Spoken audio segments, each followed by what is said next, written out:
Di zaman dahulu kala, Pulau Jawa belum terbagi menjadi banyak kerajaan seperti sekarang. Wilayahnya masih dikuasai oleh beberapa raja besar yang memerintah dengan cara mereka sendiri. Salah satu kerajaan terbesar di bagian timur pulau itu diperintah oleh seorang raja yang sangat kejam bernama Prabu Dewata Cengkar. Dahulu, ia dikenal sebagai raja yang bijaksana dan membawa kemakmuran bagi rakyatnya. Namun, suatu hari, ia memperoleh ilmu hitam yang memberinya kesaktian luar biasa. Tetapi juga mengubahnya menjadi seorang pemimpin yang kejam dan rakus terhadap daging manusia. Pada awalnya, ia hanya memakan tahanan yang dijatuhi hukuman mati. Tetapi lambat laun nafsunya semakin besar. Ia mulai meminta rakyatnya sendiri sebagai santapan hariannya. Setiap keluarga di kerajaan itu hidup dalam ketakutan. Tidak ada yang bisa menolak perintah sang raja. Jika nama seseorang dipanggil oleh prajurit istana, maka itu berarti ajal telah tiba. Banyak orang menangis meratapi nasib keluarga mereka yang dipilih sebagai korban, namun tidak ada yang berani melawan karena siapapun yang menentang akan langsung dihukum mati dengan kejam. Sementara itu, di sebuah desa kecil di pedalaman Pulau Jawa, hiduplah seorang pemuda bernama Aji Saka. Sejak kecil, ia telah menunjukkan tanda-tanda bahwa dirinya bukan orang biasa.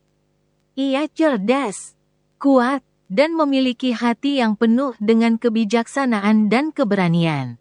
Aji Saka dibesarkan oleh seorang pertapa sakti yang mengajarinya berbagai ilmu, mulai dari bela diri, sihir putih, hingga kepemimpinan. Sang guru melihat bahwa pemuda ini memiliki takdir besar di masa depan.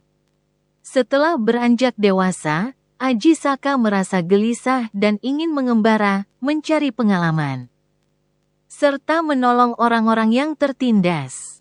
Dengan restu gurunya, ia pun meninggalkan desanya dan memulai perjalanan, ditemani oleh dua pengawal setianya, Dora dan Sembada. Dalam pengembaraannya, Aji Saka dan kedua pengawalnya menjelajahi berbagai negeri, menghadapi banyak tantangan. Mereka membantu rakyat kecil dari penindasan, mengalahkan perampok, dan bahkan berhadapan dengan makhluk gaib. Suatu hari, Aji Saka mendengar kabar tentang kekejaman Prabu Dewata Cengkar. Hatinya terbakar oleh amarah dan rasa keadilan. Ia tidak bisa membiarkan penderitaan rakyat terus berlanjut. "Aku tidak bisa diam saja," kata Aji Saka kepada kedua pengawalnya. "Sudah terlalu lama rakyat menderita. Aku harus menghentikan kebiadaban Prabu Dewata Cengkar." Dora dan Sembada yang telah bersumpah setia kepadanya langsung setuju. "Kami akan menemanimu, Tuan," kata mereka serempak. Namun, sebelum berangkat ke kerajaan Prabu Dewata Cengkar, Aji Saka mengambil keris pusaka yang diwariskan oleh gurunya dan menyerahkannya kepada Sembada. "Sembada, aku titipkan keris ini kepadamu. Jaga baik-baik, jangan berikan kepada siapapun, kecuali aku sendiri yang memintanya." Sembada berlutut dengan penuh hormat dan berkata, "Saya bersumpah akan menjaganya dengan nyawa saya." Setelah semua persiapan selesai, Aji Saka dan Dora pun berangkat menuju kerajaan Prabu Dewata Cengkar. Perjalanan mereka tidak mudah. Di hutan lebat, mereka dihadang oleh sekelompok siluman kera yang mencoba mencuri barang-barang mereka. Namun, dengan kecepatan dan keahliannya, Aji Saka berhasil mengalahkan mereka hanya dengan tangan kosong. Di tengah padang pasir, mereka hampir mati kehausan karena matahari yang terik. Namun, dengan menggunakan mantra yang diajarkan oleh gurunya, Aji Saka berhasil menemukan mata air tersembunyi yang menyelamatkan mereka dari kehausan. Saat mereka hampir sampai di kerajaan, mereka melewati desa-desa miskin yang dihuni rakyat yang tersiksa oleh kekejaman Prabu Dewata Cengkar. Mata Aji Saka berkaca-kaca melihat kondisi mereka. Orang-orang terlihat kurus, sakit, dan putus asa. Seorang wanita tua mendekatinya dengan air mata di matanya. Anakku telah diambil oleh prajurit istana kemarin. Aku tidak akan pernah melihatnya lagi, katanya dengan suara bergetar. Ajisaka mengepalkan tinjunya. Ia tahu, sudah saatnya mengakhiri penderitaan rakyat. Ketika sampai di istana, Ajisaka langsung meminta untuk bertemu dengan sang raja. Para prajurit sempat menertawakan keberaniannya, tetapi karena wibawa Ajisaka begitu kuat, mereka akhirnya membiarkannya masuk. Di dalam istana, Prabu Dewata Cengkar duduk di singgasananya.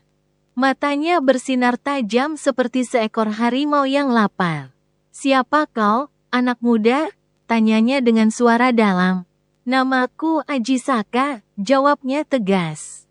"Aku datang untuk menghentikan kebiadabanmu."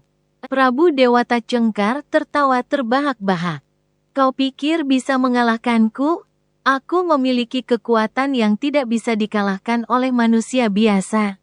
Ajisaka tetap tenang dan berkata, "Aku hanya meminta satu hal sebelum aku bertarung melawanmu." Sang raja menyipitkan mata. "Curiga, apa permintaanmu?" tanya Prabu Dewata Cengkar. "Aku ingin tanah seluas sorban yang kuhamparkan," jawab Ajisaka. Sang raja mengira permintaan itu sepele. Ia tertawa dan mengabulkan permintaan itu.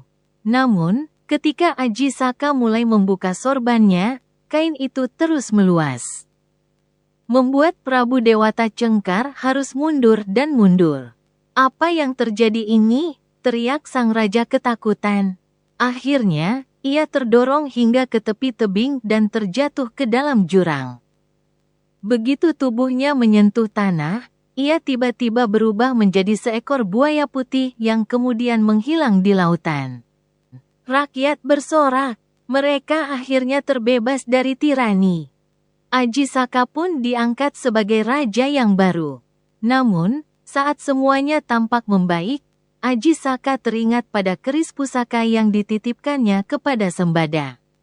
Ia lalu mengutus Dora untuk mengambilnya. Ketika Dora meminta keris itu, Sembada menolak. Ia bersikeras bahwa hanya Ajisaka yang boleh memintanya langsung. Mereka pun berdebat sengit yang akhirnya berujung pada pertarungan dahsyat. Karena sama-sama sakti, mereka bertarung selama berjam-jam, hingga akhirnya keduanya tewas secara bersamaan. Ketika Ajisaka mengetahui hal ini, ia menangis penuh penyesalan. Sebagai penghormatan terhadap kesetiaan Dora dan Sembada, Ajisaka menciptakan aksara Jawa, Hanakaraka, ada utusan, Data Sawala, bertarung sengit. Pada jayanya, sama-sama sakti, Maga Batanga, keduanya gugur. Ajisaka berharap, dengan aksara ini, kisah tentang kesetiaan, keberanian, dan pengorbanan mereka akan dikenang oleh generasi mendatang.